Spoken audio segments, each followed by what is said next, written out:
watched my Hawaiian banana bread video a while back, you might remember this cookbook, the Del Monte Kitchens cookbook. And you might also remember a cake that I mentioned, autumn gold cake. When I posted that video, I think it was springtime, and this is an autumn gold cake. Well, it's October, so I think it's time to finally make this cake. I'm really excited because it doesn't take very many ingredients. It's kind of like a doctored up cake mix. The flavors sound like they go together really well, and I'm super excited to try it. 1 package of orange cake mix. This is a Duncan Hines Perfectly Moist Orange Supreme. Okay.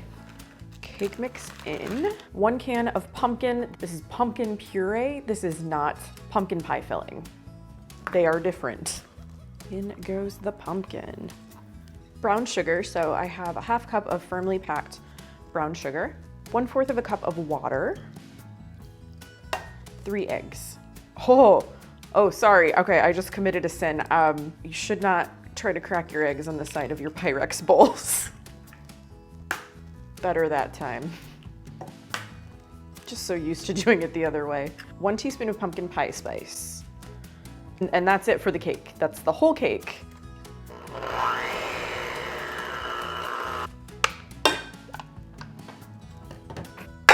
I'm gonna pour this into my greased 9x13 pan.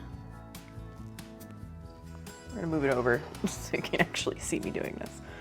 You know, if you have to put down the bowl and just like take a little break, it's fine. Just need a little break. We're gonna spread some of this out first, and then I'll get the rest of the batter into the pan. Just get a better grip on it, you know? Now I'm gonna bake this in a 350-degree oven. It says to bake it for 45 minutes. Seems a little long to me, especially because the cake mix itself says 25 to 29 minutes. So I think I'm gonna start around 30 minutes and then kind of check it and see if it actually does take a full 45 minutes.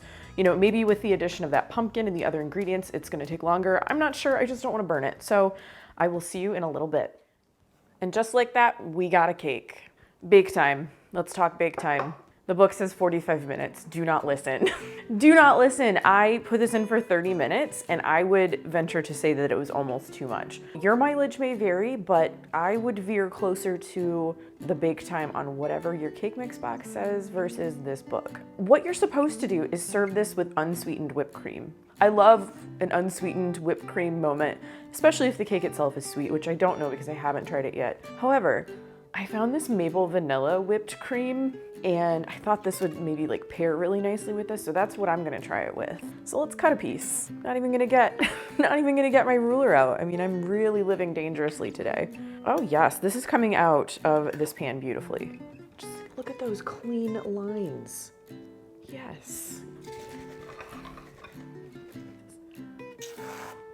Yes, okay, here we go, I'm excited. The smell of this baking, like this is the smell that you want in your house. It was just the most beautiful, delightful fall scent. So highly recommend that you bake this, even if it's just for the scent. I haven't even tried it yet. Whoa, okay, wait a minute. Wait a minute, okay, I'm gonna try the cake by itself. The cake by itself actually tastes really good. I don't know that you even need the whipped cream. That is really lovely, and it's not too sweet. It's like just sweet enough to stand on its own. You really don't need anything else with it. You can have whipped cream, like, of course you can. That is good just by itself. You don't need anything else. I'm super glad I tried this cake. I've been curious about it for quite some time, and I just thought this was the perfect time to try it, and this is definitely like super easy, super fast, great fall dessert. Something to take to your next potluck, maybe even something to share at Thanksgiving, or anytime really. It's just really good. If you love vintage desserts, just like I do, I have an entire playlist and I will link it in the description down below. I hope you liked this video. If you did, please give it a thumbs up and subscribe to my channel by clicking on the red button below. I post videos about food, vintage cookbooks, and retro recipes every week. Thanks again, and I will see you in my next video. Bye.